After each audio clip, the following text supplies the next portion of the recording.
एक ऐसी घटना जिसने पूरे देश को झकझोर कर रख दिया है। महाराष्ट्र के डिप्टी सीएम अजीत पवार की मौत। बारामती एयरपोर्ट पर उनका प्राइवेट जेट क्रैश हो गया। लेकिन ये क्रैश आखिर हुआ कैसे? उन लोगों की क्या गलती थी जिन 5 लोगों की इस हादसे में जान चली गई? अजीत पवार की क्या गलती थी? और पूरे देश का सबसे बड़ा सवाल, ये सिर्फ एक दुर्घटना है या इसके पीछे कोई साजिश? कैसे हुआ ये हादसा? क्यों नहीं आया कोई इमरजेंसी कॉल? इन्हीं तमाम सवालों के साथ जवाब लेकर आया हूं मैं, आशीष ठाकुर। करीब सुबह 8 बजे अजीत पवार मुंबई से बारामती के लिए रवाना हुए। करीब 250 किलोमीटर की उड़ान भरने के बाद 8 बजकर 45 मिनट पर विमान बारामती एयरपोर्ट के पास पहुंचा। पहले लैंडिंग में रनवे क्लियर नहीं दिखा। पायलट ने गो अराउंड किया, यानी विमान को दोबारा ऊंचाई पर ले जाया गया। ये एविएशन में सामान्य प्रक्रिया होती है जब पायलट को विजिबिलिटी, रनवे अलाइनमेंट या किसी तकनीकी पैरामीटर पर संदेह होता है। दूसरी बार लैंडिंग की कोशिश हुई और यहीं से सब कुछ बदल गया। विमान रनवे से फिसला, सीधा क्रैश और कुछ ही सेकंड में आग। प्रत्यक्षदर्शियों के मुताबिक, यानी जो वहां पर मौजूद थे, देख रहे थे, उनके मुताबिक पहले जोरदार धमाका हुआ, फिर 4 से 5 बड़े ब्लास्ट। पूरा एयरक्राफ्ट आग का गोला बन गया। खेतों में काम कर रहे ग्रामीण दौड़ते हुए पहुंचे, लेकिन आग इतनी भयानक थी कि किसी को बाहर निकलना नामुमकिन हो गया। मतलब साफ है, क्रैश के बाद फायर इतनी तेज थी कि रेस्क्यू का कोई समय ही नहीं मिला। यही वजह है कि इस हादसे में कोई सर्वाइवर नहीं आया। जिस लेयर जेट 45 से यह हादसा हुआ वो कोई मामूली प्लेन नहीं है। ये 2 इंजन वाला प्रीमियम बिजनेस जेट है। करीब 800 किलोमीटर प्रति घंटे की रफ्तार होती है और एक बार में लगभग 3700 किलोमीटर तक उड़ान की क्षमता होती है। छोटे रनवे पर उतरने के लिए डिजाइन किया गया एयरक्राफ्ट है। वीआईपी मूवमेंट में इस्तेमाल होने वाला हाई सिक्योर जेट है। मतलब तकनीकी तौर पर यह विमान बारामती जैसे एयरपोर्ट पर लैंडिंग के लिए पूरी तरह सक्षम होता है। तो फिर सवाल उठता है, अगर विमान सक्षम था, रनवे छोटा नहीं था और पायलट प्रशिक्षित थे, तो फिर क्रैश कैसे हुआ? अब आते हैं सबसे संवेदनशील पॉइंट पर। कोई मेड कॉल नहीं, कोई इमरजेंसी अलर्ट नहीं हुआ।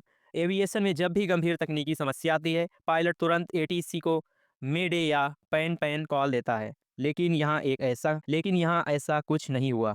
इसका मतलब क्या हो सकता है? या तो स्थिति इतनी अचानक बनी कि पायलट को बोलने का मौका ही नहीं मिला, या फिर फेल्योर इतना तेज था कि कंट्रोल सेकंडों में चला गया। यहीं से शक की शुरुआत होती है।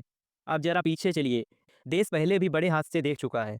हाई प्रोफाइल नेता, सेना प्रमुख, पूर्व मुख्यमंत्री, कभी हेलीकॉप्टर, कभी प्लेन, कभी सड़क हादसा।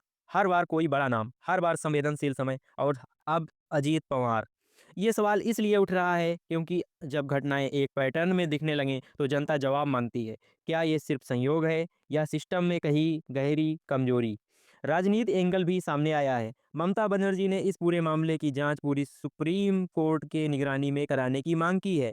उनका कहना है कि अजीत पवार राजनीति तौर पर बड़ा फैसला लेने वाले थे और उसी बीच ये हादसा हुआ है। यानी अब मामला सिर्फ एविएशन नहीं रहा, सियासत भी इसमें शामिल हो चुकी है। अब अजीत पवार की भूमिका समझिए। ये महाराष्ट्र सरकार में वित्त और योजना जैसे अहम विभाग संभाल रहे थे। अगले सत्र में बजट पेश करने वाले थे। पंचायत चुनाव की तैयारियों में जुटे थे। जनसभा के लिए ही बारामती जा रहे थे। मतलब पूरी तरह एक्टिव पॉलिटिकल फेस में थे। और इसी दौरान ये हादसा हुआ। अब तकनीकी संभावनाएं क्या क्या हो सकती हैं? पहली, रनवे कंडीशन। अगर रनवे पर नमी, धूल या ग्रिप की कमी थी तो सिर्फ संभव है। नंबर 2, ब्रेक फ्लोर या थ्रस्ट रिवर्स इशू। लैंडिंग के बाद विमान को रोकने में यही सिस्टम काम आता है। नंबर 3, विजिबिलिटी या विंड शियर। अचानक हवा का दबाव बदल जाए और कंट्रोल बिगड़ सकता है। नंबर 4, हाइड्रोलिक या फ्लाइट कंट्रोल फ्लेवर। और 5, ह्यूमन एरर। लेकिन इन सब के जवाब ब्लैक बॉक्स देगा। ब्लैक बॉक्स में होता है कॉकपिट, वॉइस रिकॉर्डर और फ्लाइट डेटा। यहीं से साफ होता है कि आखिरी सेकंडों में क्या हुआ। निष्कर्ष ये निकलता है, अभी सिर्फ एक बात साफ है, 5 लोगों की जान चली गई, एक बड़ा नेता देश ने खो दिया। बाकी सब जांच का विषय है, लेकिन सवाल पूछना जनता का हक है। तो सवाल सीधे हैं, क्या रनवे में कोई गड़बड़ी थी? क्या पायलट एरर था? क्या अचानक टेक्निकल फेल्योर हुआ? या फिर कोई अंदर की साजिश? देश जवाब चाहता है। आप कमेंट में बताइए, आप इसे दुर्घटना मानते हैं या साजिश? वीडियो को लाइक कीजिए, शेयर कीजिए और चैनल को सब्सक्राइब कीजिए ताकि हर अपडेट आप तक सबसे पहले पहुंचे। मैं हूं आशीष ठाकुर, ब्रेकिंग पर बने रहें। जय हिंद।